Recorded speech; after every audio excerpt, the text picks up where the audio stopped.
এখনও সেটা সম্ভব, কারণ এখনও বিভিন্ন মসজিদ আছে, বিভিন্ন একাডেমি আছে যেগুলোর মধ্যে আরবি পড়ানি হয়।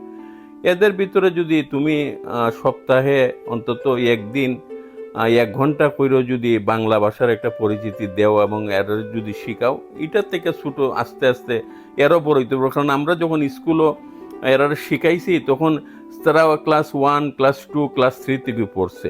আর ছোটো ছোটো একটা স্টেপ থেকে, ছোটো ছোটো পদক্ষেপ থেকে তুমি বড় একটা পদক্ষেপ যাইতে পারবে। এখনও সেই সুযোগটা আছে, কিন্তু মন মানসিকতা দরকার যে আমি বাংলা ভাষা শিক্ষা করা।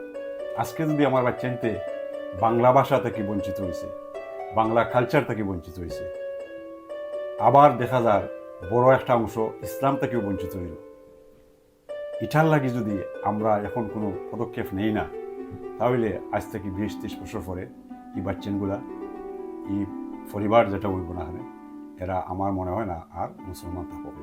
আল্লাহ তাআলা।